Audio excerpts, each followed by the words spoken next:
Good morning to all of you. I hope you all will be safe and sound at your place.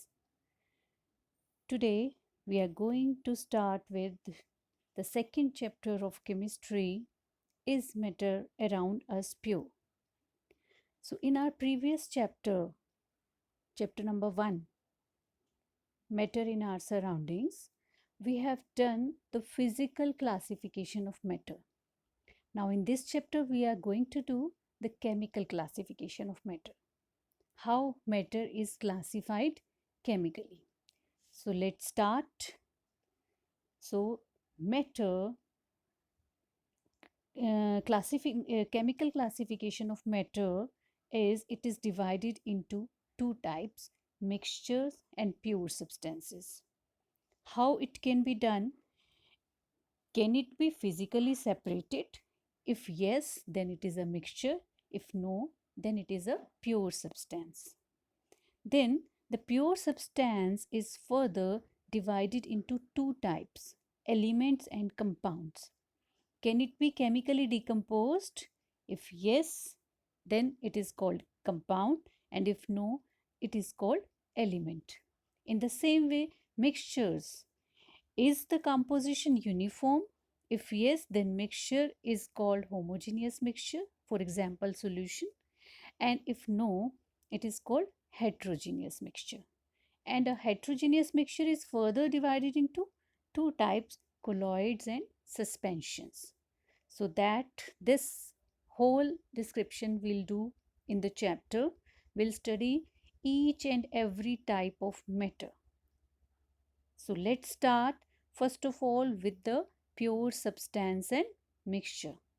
So what is a pure substance? Pure substance is a substance which consists of a single type of substance, जिसमें एक ही तरह का substance है बस, उसको क्या बोलते हैं? Pure substance. For example, elements और compounds. For example, अगर हम इसका example दें, hydrogen, oxygen, chlorine, nitrogen, carbon, sulfur, silver, gold, iron, all these are elements. In the same way, water, carbon dioxide, sodium chloride, sugar, sulfuric acid, copper sulfate, all these are compounds. So elements and compounds, they come under the category of pure substance because they are made up of only one kind of particles. They are made up of single type of substance. Then is mixture. Mixture is a substance which consists of two or more pure substances. जब two or more pure substances, either it can be two elements or two compounds or element or compound. When जब दो pure substances आपस में combine करते हैं तो वो क्या बनाते हैं? Mixtures. So the substances which consist of two or more pure substances are called mixture. For example, sea water. Sea water में क्या होता है? Water plus salt. वाटर भी कंपाउंड है, सॉल्ट भी कंपाउंड है, तो दो कंपाउंड्स आपस में मिक्स होके क्या बन गया? मिक्सचर. सॉइल. सॉइल में एयर है, air is a kind of solution and उसके अंदर डस्ट पार्टिकल्स हैं, तो सॉइल क्या हो गया? Mixture. Then sand and salt, sugar in water, salt in water, all these are examples of mixture. तो जब हम दो एलिमेंट्स या कंपाउंड्स, टू और मोर देन टू एलिमेंट्स और कंपाउंड जब आपस में मिक्स किए जाते हैं तो क्या बनता है? Mixture. Now we are going to do the difference between pure substance and mixture. अभी हमने पढ़ा प्योर सब्सटेंस क्या होता है, which consist of single type of substance, और mixture in which two or more than two pure substances combine together. Second, pure substance cannot be separated into other substances by physical method. हम physical method से pure substance को separate नहीं कर सकते उसके components में. और mixtures, it can be separated into its components by physical method. Then pure substance has its own definite properties. Pure substance की अपनी प्रॉपर्टीज़ होती हैं, हर प्योर सब्सटेंस की फिक्स्ड प्रॉपर्टी होती हैं, but mixture it shows the properties of its components, कि जो components की प्रॉपर्टीज़ हैं वो ही मिक्सचर की प्रॉपर्टीज़ होती है, उससे अलग नहीं होती. लेकिन प्योर सब्सटेंस में उसकी अपनी प्रॉपर्टीज़ होती है, वो कंपोनेंट्स की प्रॉपर्टीज़ से बिल्कुल डिफरेंट होती है. तो this is all about the difference between pure substance and mixture. Now as we have done, अभी हमने क्लासिफिकेशन किया था कि हम मैटर को टू काइंड्स में डिवाइड कर सकते हैं, pure substance and mixture. Clear? Now pure substance further divide है टू काइंड्स में, एलिमेंट्स एंड कंपाउंड्स. तो will start from elements first. Elements क्या होते हैं? तो element, it is a pure substance which can not be split into two और more simpler substances. इसको हम फर्दर स्प्लिट नहीं कर सकते, ये ऑलरेडी ये सिंपलेस्ट फॉर्म है. तो वो सब्सटेंस जिसको हम फर्दर सिंपलर सब्सटेंसेस में स्प्लिट नहीं कर सकते, ब्रेक नहीं कर सकते, दोज आर कॉल्ड एलिमेंट्स. तो एलिमेंट भी एक ही काइंड ऑफ एटम से बना है because it is a pure substance and it can not be split into two और मोर सिंपलर सब्सटेंसेस. तो there are total 117 elements, out of which 93 occur in nature. 93 elements nature में मिलते हैं, nature naturally अकर करते हैं, and rest 24 elements have been prepared artificially. वो man made हैं जिनको आर्टिफिशली प्रिपेयर किया गया है. Elements can be solid, liquid और गैस, कुछ भी हो सकते हैं. So out of 117, 11 are gases. 11 elements are in gaseous form, 2 are liquids, and the rest of the elements are solids. Is it clear to everyone? Now, elements are further classified into three types: metals, non-metals, and metalloids. So we'll do them one by one.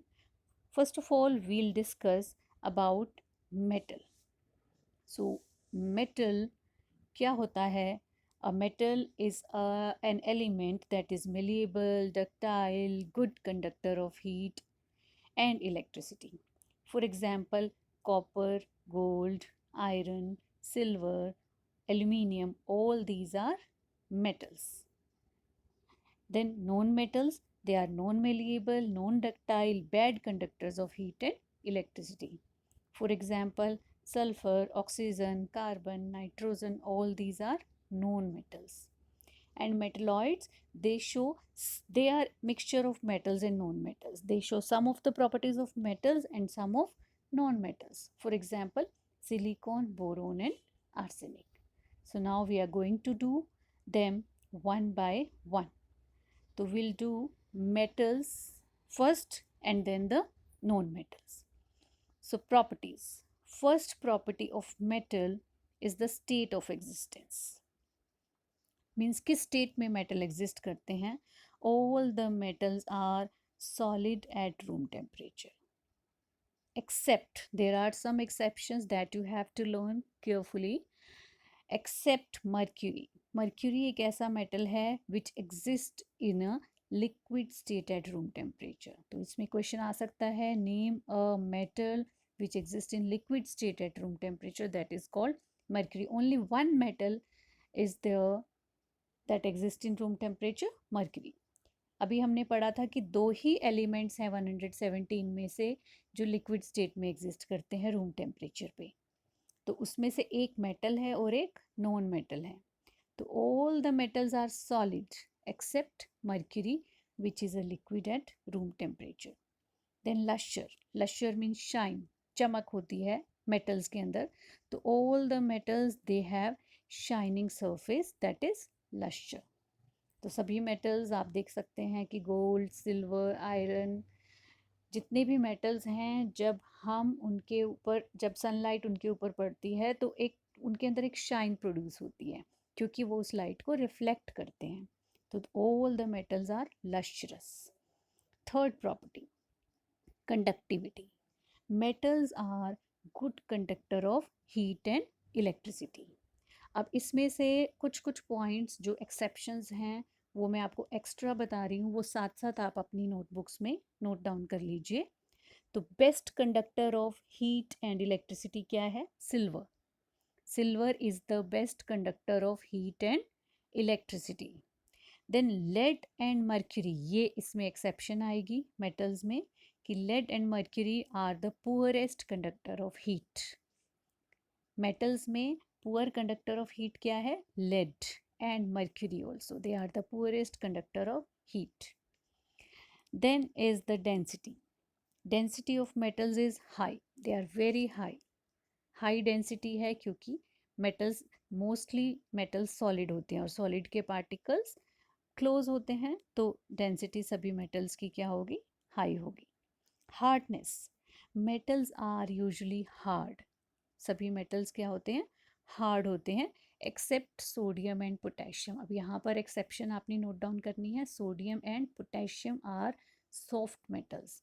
ये इतने soft होते हैं that they can be cut with a knife. हम इसको knife से भी cut कर सकते हैं. So all the metals are hard and solid except sodium and potassium, which are soft metals. Then is sonorosity. Metals are sonorous means कि जब हम metals को किसी भी चीज़ के साथ हिट करते हैं तो वो एक साउंड प्रोड्यूस करते हैं. Means they produce a sound when struck with some hard object. For example school में जैसे बेल बजाई जाती है, उसमें आयरन की बेल होती है और उसको किसी हार्ड ऑब्जेक्ट से जब हम स्ट्रक करते हैं तो उस बेल की रिंगिंग साउंड पूरे स्कूल में सुनाई देती है. तो all the metals they are sonorous. They produce a sound when struck with a hard object. For example जितने भी म्यूज़िकल इंस्ट्रूमेंट्स हैं, गिटार है, सितार है, इन सब में वायर्स होती हैं. वायर्स मेटल की बनी होती हैं और जब हम उनको स्ट्रक करते हैं किसी हार्ड ऑब्जेक्ट के साथ तो वो रिंगिंग म्यूजिकल साउंड प्रोड्यूस करते हैं. Then next property is malleability and ductility. Malleability means metals can be beaten into thin sheets. उनको बीट करके उनकी शीट्स बनाई जा सकती है. And ductility means they can be drawn into thin wires, कि उनको खींच के उनकी वायर्स में उसको कन्वर्ट कर सकते हैं. तो मेटल्स की वायर्स आती हैं, जैसे लोहे की तार आती है, आयरन की वायर होती है. तो आयरन की वायर जो है उसको खींच के मेल्ट करके उसको खींच के बनाई जाती है. गोल्ड की वायर्स होती हैं, सिल्वर की वायर्स होती हैं. तो सबसे पतली वायर जो मोस्ट डक्टाइल मेटल्स हैं वो गोल्ड और सिल्वर हैं. इतनी पतली उनकी वायर्स होती है कि उनसे ज्वेलरी में जो फाइन डिज़ाइनिंग है वो गोल्ड और सिल्वर की पतली पतली वायर्स से बनाई जाती है. तो मोस्ट डक्टाइल जो मेटल है वो कौन है? Gold and silver. They are best ductile metal. और in the same way malleability, उनको बीट करके शीट्स में कन्वर्ट किया जा सकता है. और मोस्ट मेलिएबल मेटल भी कौन से हैं? Gold and silver. जैसे एल्यूमिनियम फॉयल है कि एल्यूमिनियम मेटल को बीट करके उसको फॉयल में कन्वर्ट किया जाता है और उस एल्यूमिनियम फॉयल को हम फूड के ऊपर रैप करने के लिए यूज़ करते हैं ताकि फूड ख़राब ना हो. क्यों? क्योंकि एल्यूमिनियम जो है उसके ऊपर एक ऑलरेडी ऑक्साइड की लेयर होती है, कोटिंग होती है. तो वो फूड को ख़राब होने से प्रोटेक्ट करता है क्योंकि वो फूड के साथ रिएक्ट नहीं करता because of that protective coating over the aluminium. इसी तरह गोल्ड फॉयल भी आता है, सिल्वर फॉयल भी आता है. सिल्वर फॉयल कहाँ यूज़ होता है? On the for the decoration of sweets, work जिसे बोलते हैं हिंदी में. स्वीट्स के ऊपर वो सिल्वर वर्क लगा होता है तो वो सिल्वर फॉयल होता है. वो इतना थिन होता है कि अगर हम उसको हाथ से उठाएं तो वो टूट जाएगा, तो इसलिए उसको बहुत केयरफुली हैंडल करना पड़ता है. तो मोस्ट मेलिएबल मेटल भी कौन से हैं? Gold and silver. And next is melting point and boiling point. Metals, they have very high melting and boiling point. इनके melting and boiling point बहुत high होते हैं. For example, आयन का melting point है 1535 डिग्री सेल्सियस. कॉपर का melting point है 1083 degree Celsius. तो सभी ये जो मेटल्स हैं जब हम इनको हीट करते हैं, बहुत ज़्यादा हीट देनी पड़ती है तब जाके ये मेल्ट होते हैं. और कुछ ऐसे मेटल्स भी हैं जिनके मेल्टिंग पॉइंट बहुत लो हैं, जैसे सोडियम एंड पोटेशियम. क्योंकि ये सॉफ्ट मेटल्स हैं, हार्ड नहीं है, तो इनको मेल्ट करने में कंपैरेटिवली हमें बहुत कम टेम्परेचर देना पड़ेगा. इसी तरह कुछ ऐसे मेटल्स भी हैं जिनका बहुत ही लो मेल्टिंग पॉइंट है. For example gallium and caesium. तो these two metals are they are having very low melting point. Gallium का तो इतना लो मेल्टिंग पॉइंट है इवन कि 31 डिग्री सेल्सियस ओनली, कि वो हम अपने जब हैंड पे रखते हैं, थोड़ी गर्मी ज़्यादा होती है, हमारे हैंड से की हीट से ही वो मेल्ट होना शुरू हो जाता है।